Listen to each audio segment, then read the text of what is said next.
Good morning, everybody, and welcome to our session today. I think you find it's going to be a very informal, quite relaxed session. I'm going to introduce it very quickly. So my name's John Roberts. I've met some of you before. I've met some of you today, and there's some people I've yet to meet. And I suppose I'm the person who, as a project manager, first set up Northwest Care Cooperatives kind of now 6 years ago. And I'm the registered manager and general chief cook and bottle washer for Northwest Care Cooperative. So I'm the kind of, in that sense, in terms of the service company that supports the cooperative, I'm the person in charge of the business side of it. Please do not confuse the person in charge with the person who knows what's going on, because that is definitely not me. And today that's Jodie, and this is Jodie's day. Jodie's sort of delivered this and will present this and will run this. And I'm sort of stepping in and introducing it, but not stealing her thunder because it is her day, and she's done a lot of the work around that. What I wanted to do, though, by way of introduction, is just really kind of give you all an understanding of where we are as Northwest Care Cooperative at this kind of point in time.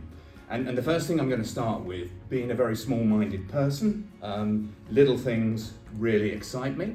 And one of the little things that really excites me is that Northwest Care Cooperative is on various social media platforms. We are on X or Twitter, although you wouldn't know about it because I think I'm the one responsible for that, and I post about 3 times a year.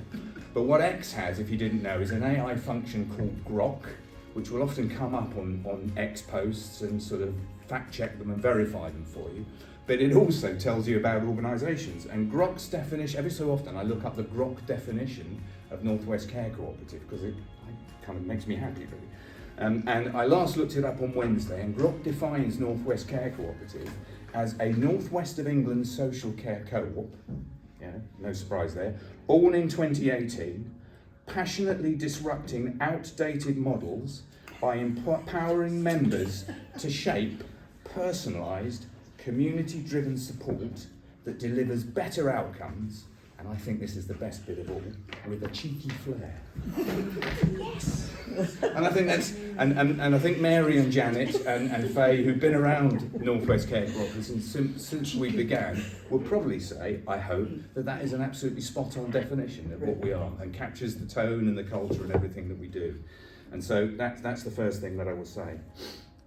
The second thing I will say is that I was kind of reflecting before this day that I think the last time we held a meeting in this room with a group of individuals who weren't actually sort of like the board or the kind of team of people who manage and run Northwest Care Cooperative as a business, the last time we held a meeting like this with, if you like, people external or members of external, was almost to the day 6 years ago.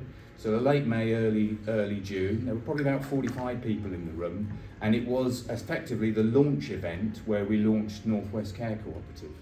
And I stood there as the sort of project manager for Northwest Care Cooperative, and I did the old soldier's trick, which is I said, I've been doing this job for around 3 days, and it was right at the start of our journey, and Mary and Janet were in the room and became founder members of what is now Northwest Care Cooperative. And Faye was being employed by Mary to support Rick, so she became our first PA, and that's where the journey began. And it's been a huge, great, exciting adventure that we've sort of grown and built a sustainable model for social care over the last 6 years. And here we are 6 years later, and we are, I think, again, on the top of a sort of watershed moment, really. I think it's quite a broad watershed, it's not a pointy one, because we've been on this, in the realms of this watershed for probably a year or more, which is about how we can take this service, which is designed to enable people to live life well and be so much more than just care and support, as defined by most social providers, but is about enabling people to live life well, and how we can take it to the next level of what we call more than care, by providing services that are really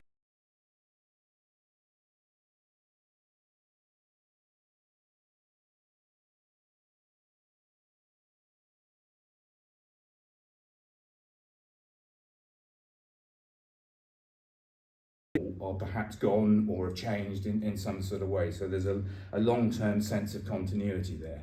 And I suppose it kind of relates back to the African proverb that people will talk about a lot in education, which it takes a village to teach a child. And our argument about more than care is it kind of takes a whole community wrapped around people to provide the care and support that enables people to live their lives well, or to live life well and not just provide care and support.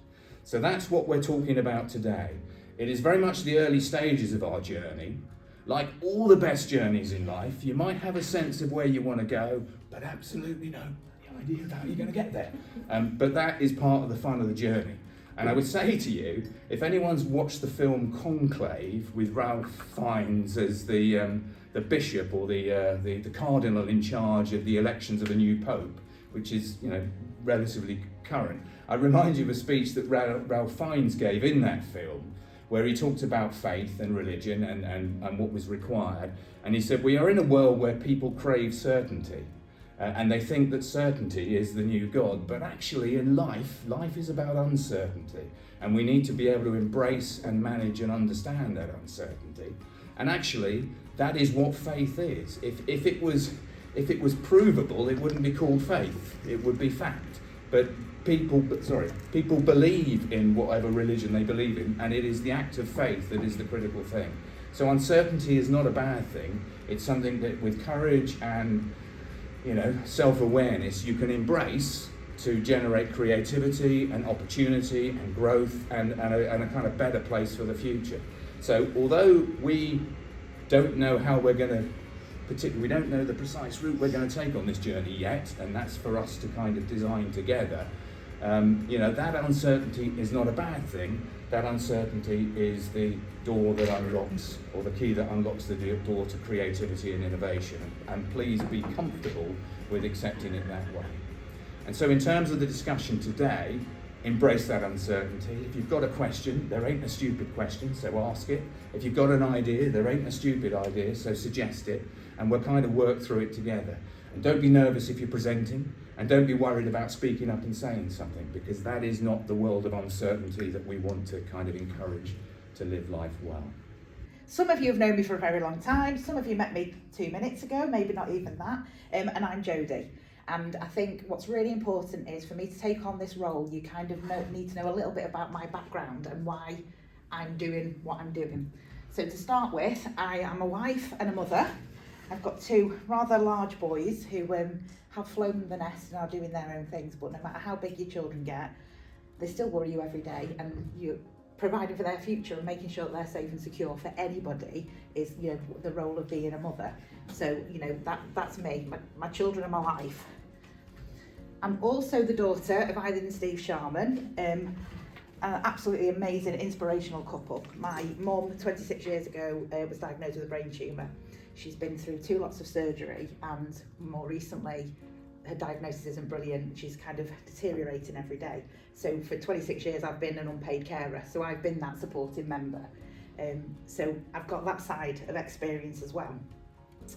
I have worked for 30 years, we think round about 30 years at Greenbank School, which is a specialist school, which is now autism specialist, but in the beginning was kind of everything. And that's where I met Mary 30 years ago, and her lovely principal member. I'm going to try and not do names, but I will, so I'm going to apologise. I have asked permission to use people's names and things. And Mary and Rick, and we met 30 years ago, and throughout that time at Greenbank I've worked in the residential side as a residential carer. I've worked as a teaching assistant. I became a higher level teaching assistant. I then became the careers lead, so that meant I went off and I did a degree in careers advice and guidance, which makes me the only person, I hate saying this because I feel like my head's going to go really big, but the only person in this area that can provide really good careers advice to people with SEND, because I've got 30 years of experience. What people found was the government said every young person's got to have careers advice, but traditional careers advisors didn't know how to make that happen with some of the young people in special ed, whereas I, towards the end of Greenbank, was going into different schools and being their careers advisor, and that's something that luckily I can carry on with now. Which brings us to North West Care Co-Operative. So I started working 6 years ago for the North West Care Co-Operative when my boys didn't need me in the holidays anymore, and 6 weeks and I was getting a bit fed up and a bit bored, so as fate would have it, Mary kind of got in touch and said, there's a lovely lady over in Northwich, do you fancy going to meet them? And 6 years later, we've been on a journey, haven't we? And that brings me to today. So Mum became really poorly in January and I decided I couldn't do a 9-to-5 job going to work every day. So luckily this amazing thing happened and I got this job, which means I can work from home and I can, Mum may make an appearance today, by the way, so you know, if somebody comes in a wheelchair, it's my mother, so don't worry about that. Okay, so my role is development manager, which like John said, I didn't really know what that was at the start, so this is what I've worked out so far since April. I'm in charge of the marketing, the social media, and as one of our members said, I am the friendly face of the North West Care Co-Operative. So I kind of do the website, I kind of get us out there in different places. I also try and organise things called purposeful activity, which is trying to herd those cats together to organise events like this, and for our principal members, and for PAs, and for anybody that wants to join us. Like I said, I'm a careers advisor, so I'm bought by other schools to go and work in those schools, and that brings funds in for Care Co-Operative. And the massive project that is kind of really close to my heart is the moving forward, because you know, having a mum who's been poorly for a long time, Barry will tell you our story later on, making sure that those people feel safe, secure, happy, and that you guys feel safe, secure and happy, and you trust us with them is a massive, big, important thing for me. So that's why I am involved in moving forward. So I'm now going to ask Mary and Janet to explain what moving forward is. Just before we go on to that, could I just add a little bit to do with setting the care co-op? John did allude to it, but it was a bit of a sort of serendipity time, because a few of us had already realised that we needed more. As brilliant as Faye was, being an individual PA with Rick, couldn't falter one little bit. However, life was a bit lonely for Faye, no social activity of colleagues around her, and it was not sustainable. And at the time, my husband and I were thinking, what can we do? Can we develop this into sort of some self-managing group? We came along to speak to Lynn Turnbull at Disability Positive and said, how can we develop this? What can we do? Because we've got the idea, but we don't know how to progress it. And she was a little bit off at the time, I thought. She said, all right, Mary, can you come back in a little while? Well, what's that all about? So anyway, we came back in a little while, a few weeks later. And what had happened is Disability Positive had put in an application for funding to set up, sort of have a trial of self-managing groups. So Disability Positive had the funding to do this, but didn't know how they were going to do it, I don't think, at that stage.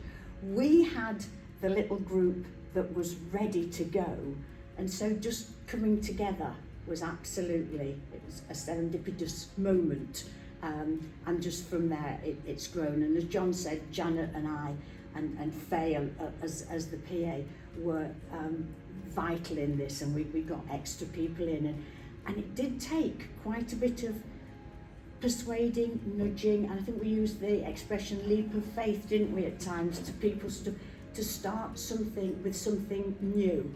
Because if you're quite happy with the way things are going, why would you want to change it for something totally new that you didn't know was going to work, and you're a bit and we were uncertain. Yeah. We've not got a certain path. We haven't. And those that took the leap of faith have never looked back, and it's been a lot of hard work going anyway. But it's lovely that you're here, and it's a bit worrying that we're going to be on the web when I'll let you go on for a bit now, Janet. And so when this had all been developing initially, after quite a short while, we started talking about what was important, particularly for supporting members, what was important to them. And, you know, all of us came up with the fact of what's important to us is what happens when we're not here anymore. And we'd start talking about that. And what we wanted to do is hopefully, because we've got this wonderful community together, use that community then to be able to think about how we were going to provide for when people left. And that was, again, a lot of uncertainty, because unfortunately, from the point of view of social services, we know that they're got less and less funding available, and so we know that minimum support is going to be given. So we realise that we've got to come up with some sort of other idea. We can't just expect the local authority to be providing what we feel needs to be provided for our young people. So that's why we started with the what happens when I'm gone. Yeah, and a group got together. The group has sort of lessened somewhat, but the areas we were discussing was legal, health, finance, well-being as a whole. And can I just say at this stage, when we set this up originally, I don't think any of us had realised what a fabulous social group we would become.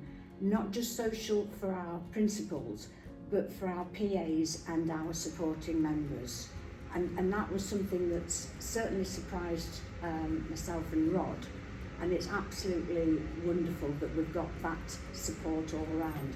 So we did have a group meeting, and we looked at these areas. It's still really, Janet, bless her, took on the housing one, which is absolutely mammoth to try and wend your way through what housing is available. And I think, well, I'll let Janet talk about that in a minute. Rod and I did some legal work, and we have progressed with that. I'm supposed to be working on a financial, and I'm looking at Faye because she knows it's taken ages. Yes, I am. To do with Rick, for those who don't know Rick, we just love spending money, and he does run out.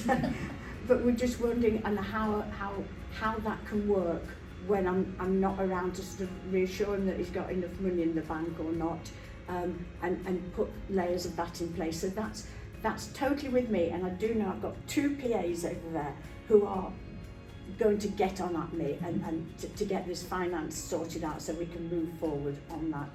The health situation, we need to make sure that's all clear for our principals to be comfortable with it. So there's pieces of work going on with that.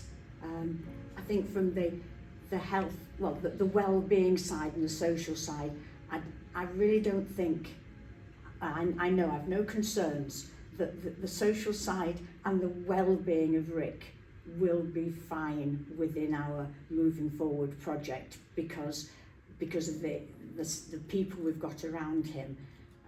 But for some it needs perhaps a little bit of work doing on it. Housing, Janet. Yeah. So before housing, with this social side of things, we've definitely got within the group the fear of missing out, FOMO, because lots of them actually wanted to come to the meeting today. So that's how it is with us. They all want to get on board because, you know, we're all really part of this team. So the housing, what we realised is if any of our young people weren't already in supported living of any kind, or if they were unhappy with it, but from the ones taking the first step, trying to find out from social services how that worked, they couldn't provide us with any information at all. The only thing you could do as an individual was to start on the path. So you have to ring the disability social team up, a stranger to your young person, because lots of us don't have a social worker assigned to us, would come to your home and then they'd talk about housing and you'd go down a path there. Nowhere was the information that just could give to you to talk about the various options that are available. And so for most people that is what happens. So they go along and they ended up in supported living of some kind. So again, serendipity, it just so happened that the local authority was starting on this project of making things, improving things from that point of view. And through Disability Positive, I've been involved in the co-production meetings where we've actually ended up coming up with a guide which helps then a social worker or whoever is going to sit with the young person go through lots and lots of information so that we can find out, not exactly, but a better plan for all those people going forward and which options there are available for them. And what we wanted them to do is think about other options as well, creativity. So we found out through one of our members that, for example, there are people who can provide accommodation where it's a let for life sort of accommodation. We'd never heard of that before, but it's only because we did survey our members and everything and find out about these things. So thinking about different options other than the one where you seem to be typically guided to. So at the moment that document then went off to the local authority. I'm not really sure where that's progressed to now, but that's how we've been involved with that. But what that means is we can use that document ourselves within North West Care Co-Operative to sit with our young people, principals as we call them, and then we already have all that information to hand so that it's not the crisis situation that tends to happen with a lot of these things. So it's one of the things about moving forward, and when we're not around anymore to deal with it, we don't want to be into the point where we're not around, so they've got to find accommodation. We want it to be planned and so that everything's settled, so that we don't have that to worry about when we're not going to be around. Yeah, and I think, Jan, that's really good, and it has overwhelmed Janet at times. She referred to the housing document. I think that's putting it too gently, Janet. It's a ruck of wonderful pictures of giving people choices, and they've got the actual pictures if it suits them. That yes, that looks nice. No, that's not such good. We can use less. Well, PAs can use less words if needed. They can record things however the principal likes it, whether the principal's able to use the words and write, or whether it's PA's writing, or whether just the pictures are there and a photograph is taken. This is what you were choosing. So it's a document, but it covers a lot of I've just tried to aspects. print it out, it's 20 pages, so that's why it's not here for you to physically look at, but we have got it on the laptop. Yes. So Sarah's just left the room for a minute, so I'll just explain why I've invited different people in today. So when I started looking at this piece of work, I realised that yes, we can absolutely support with lots and lots of things, but some of the things has got to be you as families that you're kind of organising, you're thinking about, and you're making those plans. And you know, moving forward, when we're gone, is not the easiest thing to think about, and you know, I appreciate that 100%. But I always think if you have a plan, if you have these conversations, if you talk about it, then you're pre-warned. And especially with our members who, you know, those types of anxieties, that's going to make their problems feel even bigger. So let's have them conversations, let them know there's a plan, let's reassure them, and let's bring it out, you know, from behind the cupboard. So I've asked a couple of people, I'll explain who they are while Sarah's just not here. So again, with our values and our ethos, it's taken me a little while to kind of find people that are singing from the same hymn sheet really. And I was really pleased to go and meet Sarah the other week. She's based in Altrincham, so I know that's kind of not in our patch, but she just let me in. You know, I went into this funeral home and I walked around and I saw things, and I thought, how good would that be for our members to be able to, you know, not have to worry about it because you've already been and visited, you've had a cup of tea there, and I just thought that was really, really brilliant with the open door. And then I've got Paul, sorry, I was the thing is I've been dealing with somebody else, we've done a swap, haven't we? Yeah. So Paul Clark here is from Spall Clark Solicitors. You have got a thing when you get on there. And so somebody that I'd been speaking to had some contact with you around somebody with disabilities that had done a lot of work with you. So I kind of phoned and said, right, can you come and speak to us? Janet and I went to something a couple of weeks ago, and it was all about people with dementia and older people that have got lots of money in houses and things. Well, our young people aren't in that position, so it'd be really great to hear from you about that. I hope that you've kind of had the brief. And then who else have I got? And I've got Sally as well, who, oh, sorry, I won't miss you. I've got Sally as well. Sally's an independent social worker. And I think what we've come across a lot of the times is when we've asked a question, We can't get an answer because we're not at that crisis point yet. So I just thought Sally would be a really good person for you as, you know, supporting members, parents, those questions that you're not sure about, Sally might be able to help with. But I'm sure with everybody, if we have questions and we don't know the answers, everybody's in touch with me. And then we've got, is it Alicia or Alicia? Alicia. There you go. From Disability Positive, who's going to talk to us about supported banking. And I know we'll talk about the 4 areas, and that's kind of one of the things that we're not 100% sure about, possibly like with legal things. What are we allowed to look at? What are we not allowed to look at as, you know, PAs and supporting members?